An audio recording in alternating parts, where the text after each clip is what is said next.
The Great Hall of Varus Prime was the largest structure ever built in the known galaxy. It floated in the darkness of space like a jewel made of glass and light. Inside its walls, 12 alien species gathered to decide the fate of worlds. They called themselves the Galactic Council, and for 10,000 years, they had ruled the stars. Today, they would make the worst mistake in their long history. Ambassador Tejo stood at the center of the hall, alone. He was a tall man with gray hair and calm eyes. Around him, alien beings of every shape and size watched from their floating platforms. Some had scales, some had feathers, some had no bodies at all, only clouds of glowing energy. All of them looked at the human with the same expression. They thought he was nothing. "You come before us asking for membership," said High Speaker Orem. He was a Villani, a creature that looked like a tall insect with 4 arms and eyes that shone like black pearls. His voice echoed through the hall like thunder. "Your species has only traveled the stars for 200 years. We have done so for thousands. Why should we accept you as equals?" Tejo did not show anger. He had been warned that this would happen. Humans were new to the galaxy, and new species were never respected. They had to earn their place. "We do not ask to be equals," Tejo said. His voice was quiet but clear. "We ask only for peace and fair trade. We have much to offer. Our engineers are creative. Our scientists are curious. Our people work hard and learn fast." A sound came from one of the higher platforms. It was laughter, but not the kind that comes from joy. It was the laughter of someone who thinks they are better than everyone else. Commander Kell of the Droth Empire leaned forward. He was massive, nearly 3 meters tall, with gray skin that looked like stone and red eyes that burned with pride. The Droth were warriors. They had conquered hundreds of worlds and believed that strength was the only thing that mattered. "Creative engineers," Kell said, still laughing. "Your species lives for less than 100 years. By the time you learn anything useful, you die. You are insects. Small, weak, and brief." Some of the other council members nodded. Others said nothing, but their silence was agreement. Tejo looked up at Commander Kell. For a moment, something passed through the human's eyes. It was not fear. It was something else. Something that made Kell's laughter fade just a little. "We are small," Tejo agreed. "We are brief. But I would ask the commander to remember something. On our homeworld, we survived ice ages that froze the land. We survived plagues that killed millions. We survived wars that burned our cities to ash. Every time the universe tried to destroy us, we refused to die." He paused, looking around the great hall at all the alien faces watching him. "We ask only for peace," he continued. "But those who harm our people will learn why we survived our world when so many other species did not. Humans do not forget, and humans do not give up." High Speaker Orem waved one of his forearms. "We have heard enough threats from primitive species. Your request for membership will be considered. You may return to your seat." Tejo bowed his head and walked back to the small platform assigned to humanity. It was the lowest in the hall, barely above the floor. He sat down and said nothing more. Above him, Commander Kell watched the human with new interest. Not respect, but curiosity. The way a hunter watches an animal that might be worth killing. The council moved on to other business, trade agreements, border disputes, the small matters of running a galaxy. No one paid attention to the human ambassador anymore, but Tejo paid attention to them. He noticed how Commander Kell whispered to his officers. He saw the cruel smile on the Droth leader's face. And deep in his heart, he felt the cold touch of fear, not for himself, but for his people. Something bad was coming. He could feel it. Far across the galaxy, on a world called New Busan, life was peaceful.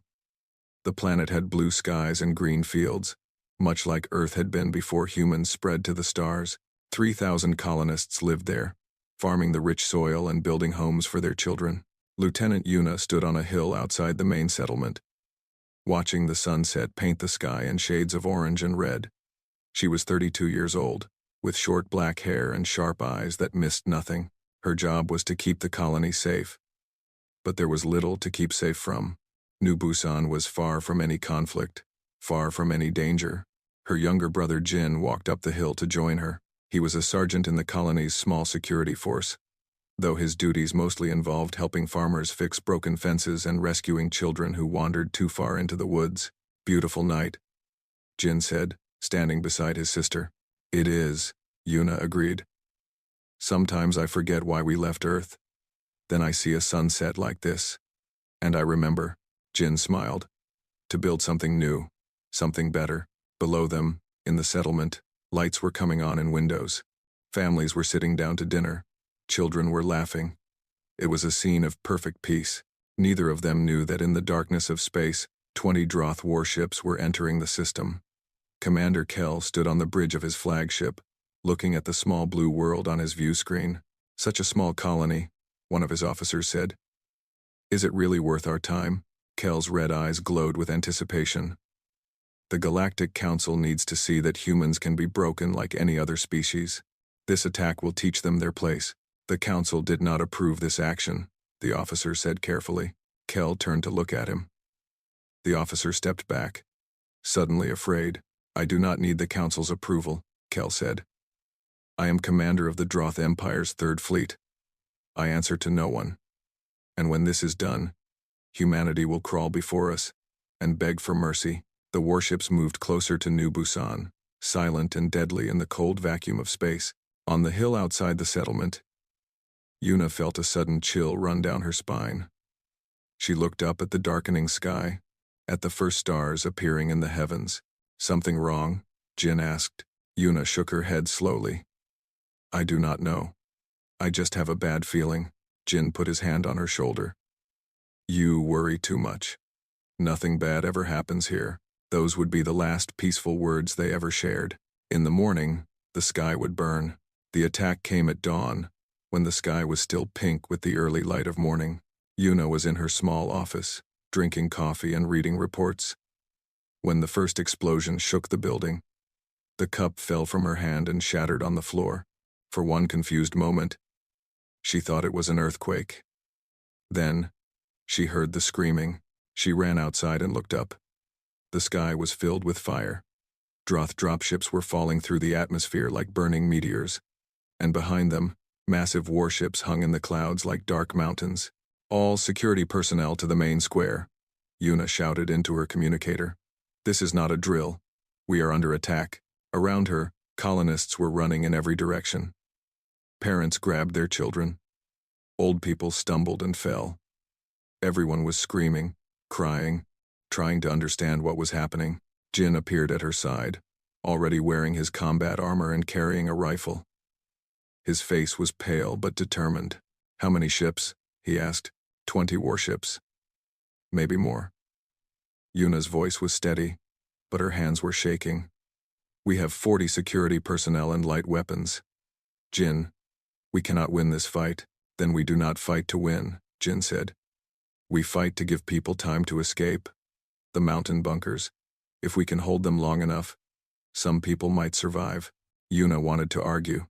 She wanted to tell her brother that this was suicide, but she looked at the colonists around her, at the children crying in their parents' arms, and she knew he was right.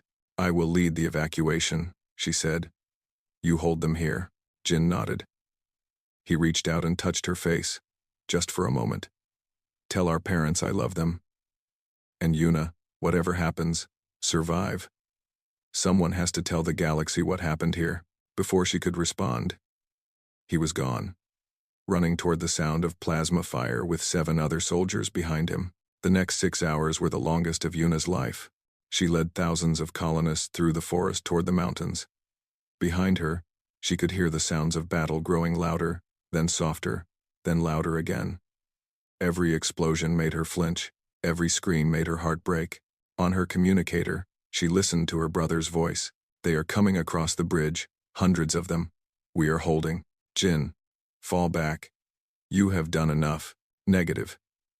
If we fall back, they will catch the civilians. We hold until you reach the bunkers." Yuna kept walking, kept leading, kept pushing people forward even when they wanted to stop and rest. "We are down to 4.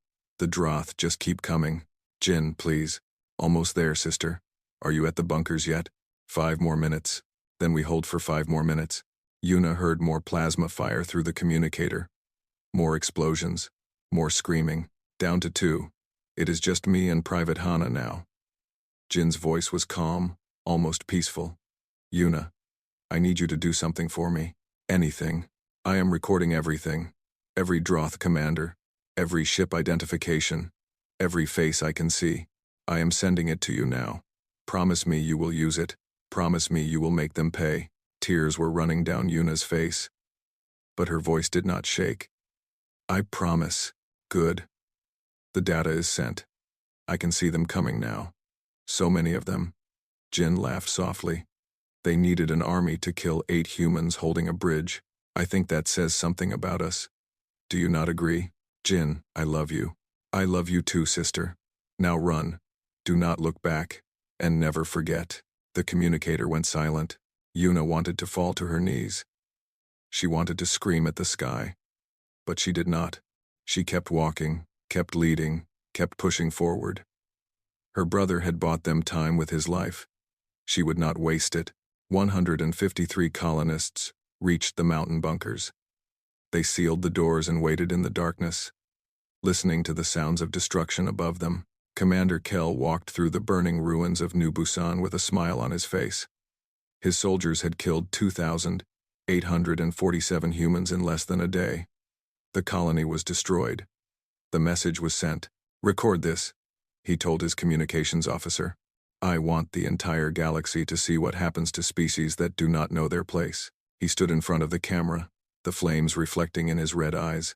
Humans of Earth, I am Commander Kell of the Droth Empire. Today, I have taught your species a lesson in respect. You are weak. You are small. You are nothing. If you wish to survive in this galaxy, you will bow to your superiors. You will serve. You will obey. Or you will burn. Just like this colony. He smiled, showing rows of sharp teeth. Send your ambassadors to beg for mercy. Send your tribute to show your submission. Do this, and we may allow your species to exist. Refuse, and every human world will share this colony's fate. The message was broadcast to every corner of the galaxy. Billions of beings watched it, expecting to see humanity crumble. For 3 days, Earth said nothing. No messages, no communications, no response of any kind. The Galactic Council grew nervous. High Speaker Orem contacted Earth's diplomatic channels a dozen times, but no one answered. Other species began to whisper. What were the humans doing? Were they preparing to surrender? Were they too afraid to speak? On the 4th day, Ambassador Taeho appeared before the Galactic Council one final time. His face was calm, but his eyes were different now. There was something cold in them, something that made even the oldest council members uncomfortable. We have received Commander Kell's message, Taeho said. His voice was quiet, but it carried through the great hall like the sound of a door closing forever. We have seen what he did to our people. We have counted our dead. We have spoken to the survivors. He paused, looking up at Commander Kell's empty platform. The Droth leader had not come to this meeting. He was celebrating his victory somewhere far away. You expect us to beg, Taeho continued. You expect us to surrender. You think we are weak, because we are small, and our lives are short. He smiled, and it was not a pleasant smile. You are wrong. We do not beg. We do not forget. We do not forgive. And we do not stop.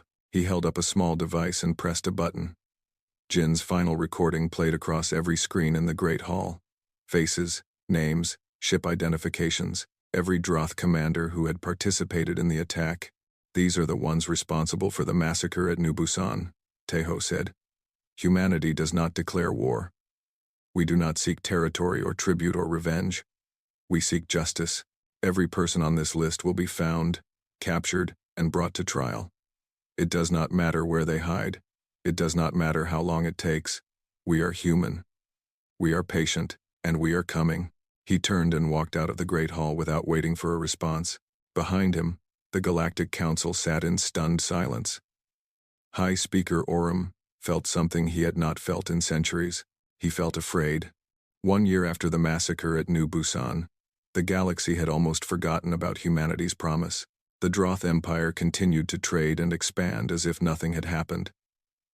Commander Kell received medals and honors for his victory. The Galactic Council returned to its normal business, convinced that the humans had been just making empty threats. They did not understand humans at all. Admiral Sujin sat in her command chair aboard the battleship Remembrance.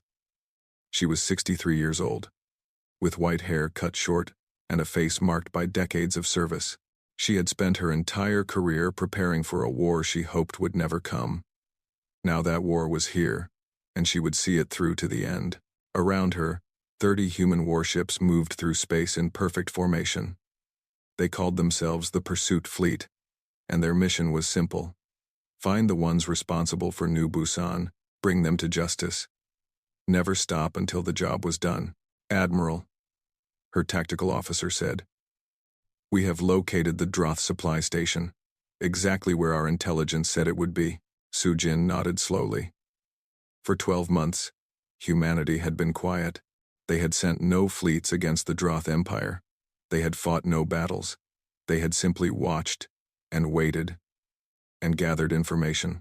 Now they knew the location of every Droth base, the schedule of every patrol, the name of every officer.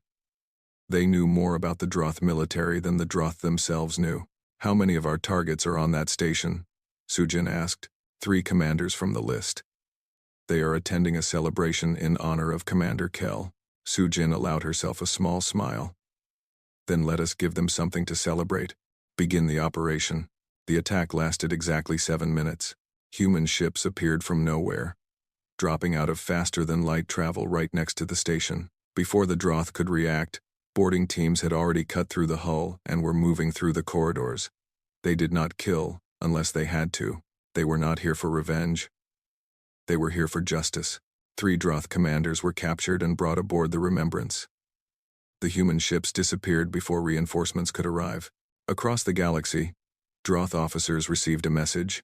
It contained the names of the captured commanders and a simple statement. These individuals have been taken into human custody to stand trial for the massacre at New Busan. They will be treated fairly and given the opportunity to defend themselves. This is not war. This is justice. Commander Kell laughed when he received the message. 3 officers out of hundreds. It would take the humans centuries to capture everyone on their list. He did not understand. Humans did not measure time the way other species did. A year was nothing. A decade was nothing. A century was just the beginning. Lieutenant Yuna had changed in the year since she escaped New Busan. The young woman who once watched sunsets on a peaceful colony was gone. In her place was something harder, something colder, something that would never rest. She had joined the pursuit fleet as an intelligence officer. Her job was to find the ones who killed her brother and her friends. She was very good at her job. There is a word in old Earth languages, she told Admiral Sujin one day. Vendetta. It means a blood debt that passes from one generation to the next. Other species have no word for this because they do not understand it. Sujin looked at the young officer with understanding eyes. And what does that word mean to you? It means my brother's death will be answered. If I cannot finish this work, my children will continue it, and their children after them. We will never stop. We will never forget. The Droth made an enemy of humanity, and they do not understand what that means. The Admiral nodded. Then let us teach them. Over the next 5 years, the pursuit fleet grew larger and more skilled. Human ships learned to appear and disappear like ghosts. Human agents learned to move through alien stations without being seen. Human analysts spent years piecing together tiny fragments of information into a complete picture. One by one, the names on Jin's list were crossed off. Commander Kell watched his officers disappear with growing anger. He sent more guards, built stronger defenses, moved his bases to secret locations. Nothing worked. The humans always found them. They are like a disease, he complained to his generals. We cannot see them. We cannot stop them. They just keep coming. Perhaps we should negotiate, one general suggested. Offer them something. Anything to make them stop. Kell slammed his fist on the table so hard it cracked.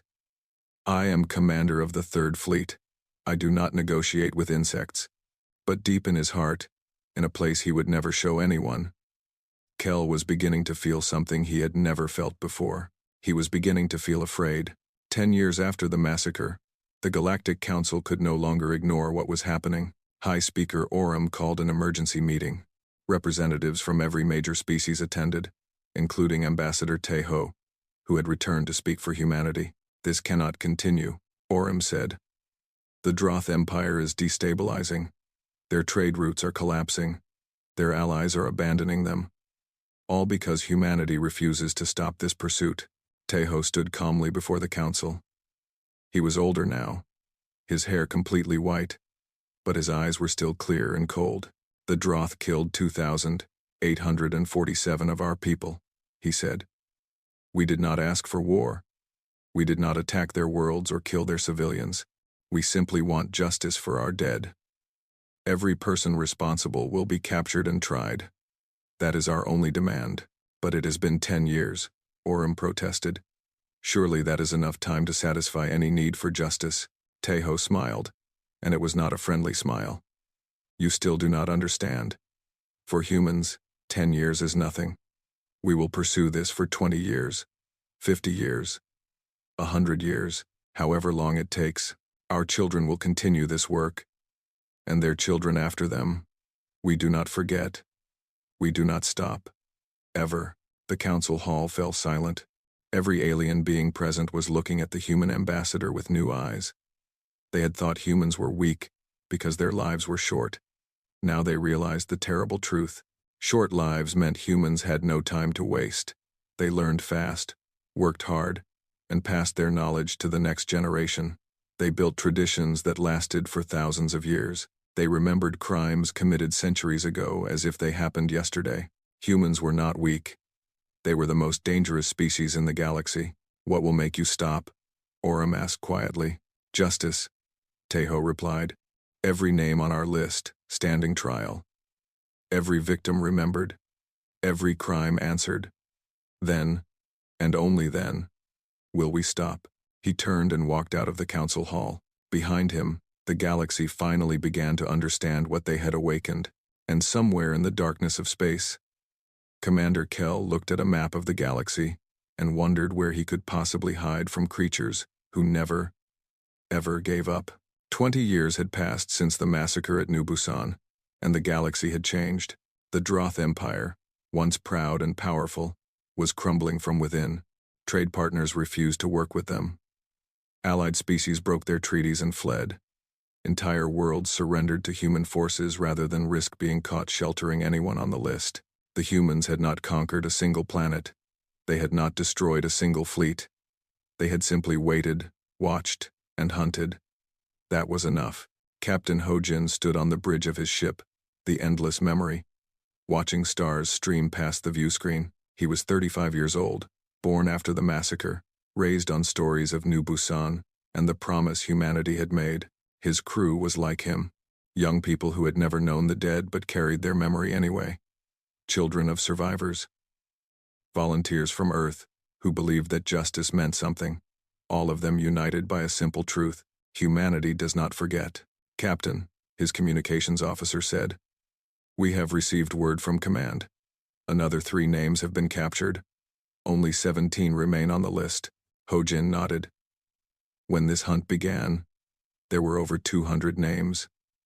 Now, after 20 years of patient work, they were almost finished. Almost, but not quite. And Commander Kel? Hojin asked. Still missing. Intelligence believes he has fled to the outer territories, beyond Council space. They are working to locate him. Hojin turned back to the view screen. Somewhere out there, the monster who ordered the massacre was hiding. Running. Afraid. Good. Let him run. Humans were patient. They would find him eventually. On the orbital station above Earth, Yuna sat in a quiet room, looking at a wall covered with photographs. 2,847 faces looked back at her. Men, women, children, farmers, teachers, doctors, all the people who died on New Busan. Her brother's face was there, smiling, frozen forever at the age of 28. She was 52 now. Her hair was gray, her face lined with years of work and worry. But her eyes were still sharp, still burning with the same fire that had kept her going for 2 decades. A knock at the door made her turn. A young aide entered, looking nervous. "Director Yuna, you have a visitor. High Speaker Orem, of the Galactic Council." Yuna raised an eyebrow. She had risen through the ranks over the years, from intelligence officer to commander to director of the entire pursuit operation. Now she was one of the most powerful humans in the galaxy, and aliens who once laughed at humanity came to her with respect. "Send him in." Orem entered slowly. He was old now, even by Villani standards. His forearms moved with difficulty, and his black pearl eyes had lost their shine. He looked at the wall of photographs for a long moment before speaking. 20 years, he said quietly. "You have been hunting them for 20 years. Yes, you have destroyed the Droth Empire without fighting a single war. Their economy has collapsed. Their government has fallen. Their people live in fear." Orem turned to face her.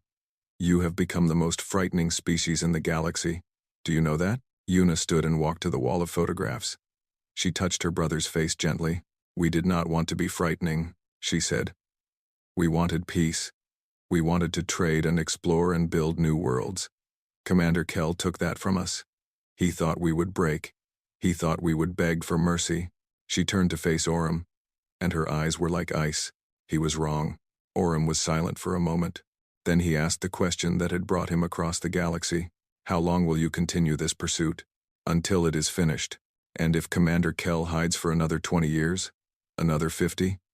What then?" Yuna smiled, and it was not a gentle smile. "Then my successors will continue the hunt, and their successors after them. We have waited 20 years. We will wait 100 if we must. 1,000. Time means nothing to us. Justice means everything." Orem shook his head slowly. "I have lived for 300 years. I have seen empires rise and fall. I have watched species go to war over territory and resources and pride. But I have never seen anything like this." "No," Yuna agreed. "You have not. Because no species in this galaxy has ever understood what humans truly are. And what are you?" Yuna looked at the photographs on the wall. The dead of New Busan looked back at her, waiting. "We are memory," she said. "We remember everything. Every kindness, every cruelty, every promise, every betrayal. Other species forget. They move on. They let time heal their wounds. We do not. We carry our wounds with us forever, and we pass them to our children." She turned back to Orem, and her voice was hard as steel. "Commander Kell killed our family. He thought we would forget. He thought time would make us weak. But time is our greatest weapon. Every year that passes, we grow stronger. Every year that passes, more humans are born who will carry this memory. We are not an army. We are not an empire.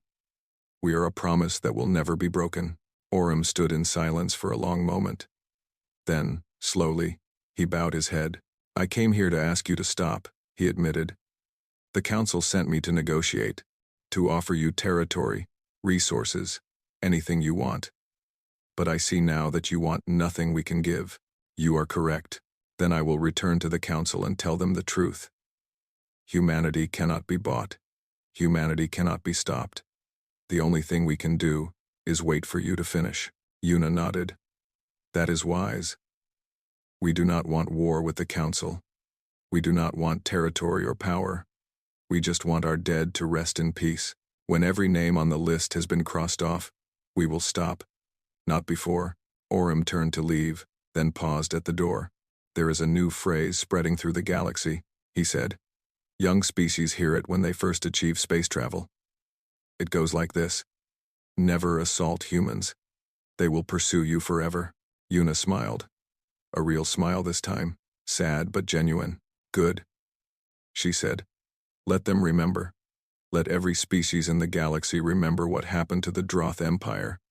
And let them learn the lesson that Commander Kell refused to learn." "What lesson is that?" Yuna looked at her brother's photograph one last time. "Some enemies are not worth making." Orem left the station and returned to the council with his report. The galaxy listened, and the galaxy learned. And somewhere in the darkness at the edge of known space, Commander Kell felt the walls closing in around him. 47 years had passed since the massacre at New Busan. Commander Kell lived in a small building on a frozen moon at the edge of known space. He had changed his name, changed his appearance, and abandoned everything that once made him powerful. The great warrior who had laughed at humanity was now a frightened old creature hiding in the darkness. He was 312 years old by Droth standards, ancient, tired. His red eyes had faded to a dull orange, and his stone-gray skin was cracked with age. Every morning, he looked out at the empty landscape and told himself that he was finally safe. The humans who began the hunt were surely dead by now. Their short lives had ended. No one could possibly remember a massacre that happened almost half a century ago. He was wrong. Captain Mina stood on the bridge of her ship, the final promise, looking at the frozen moon on her view screen.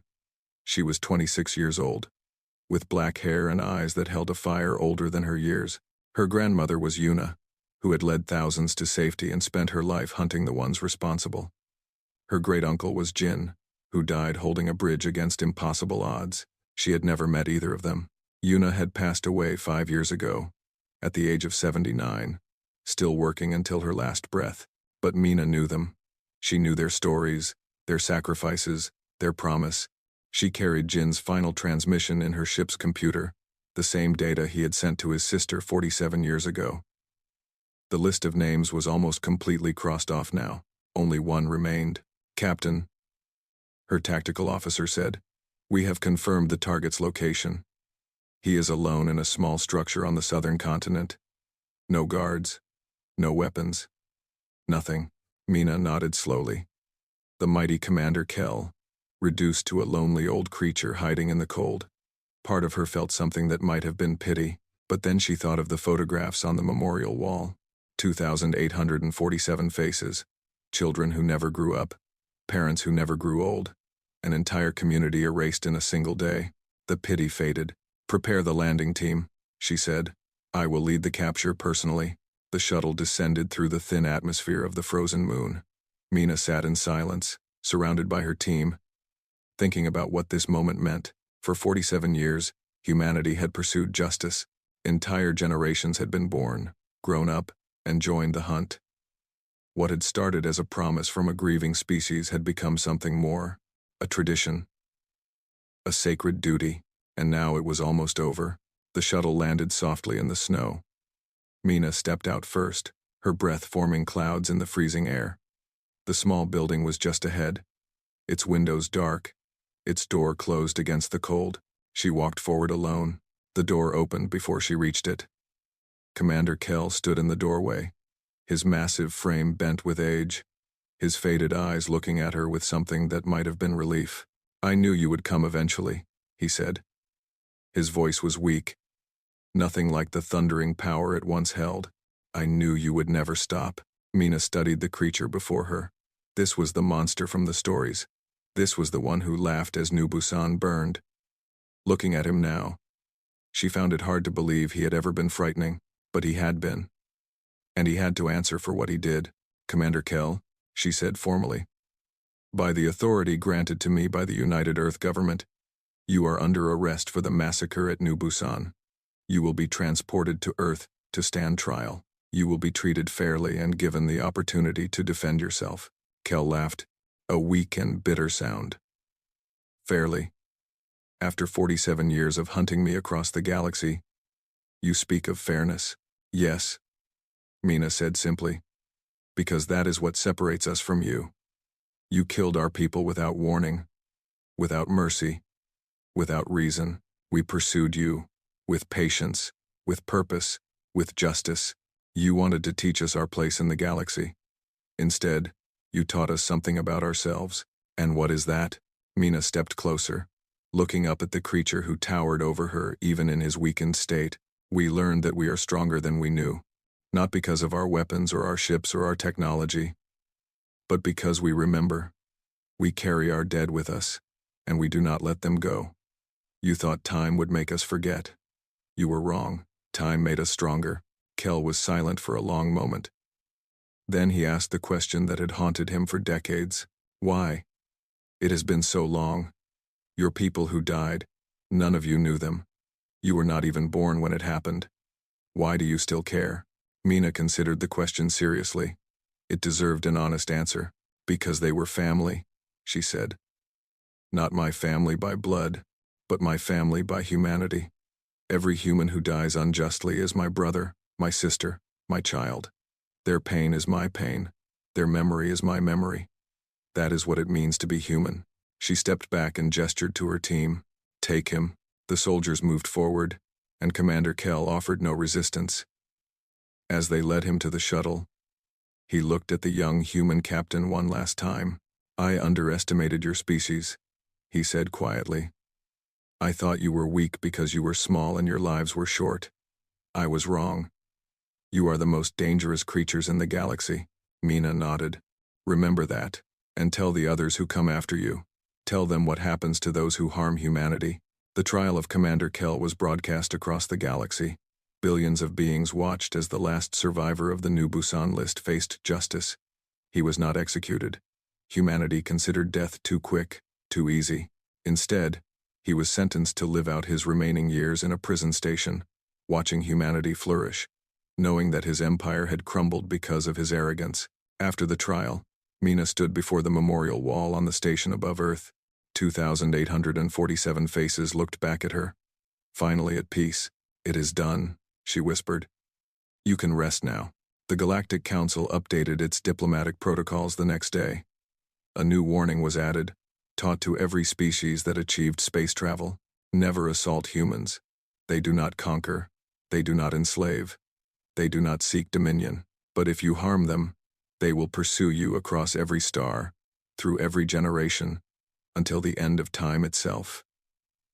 They are patient, they are relentless, and they never forget. Mina read the new protocol with quiet satisfaction. Behind her, the memorial wall glowed softly in the dim light. None of them were forgotten. None of them ever would be. The hunt was over. The memory would live forever.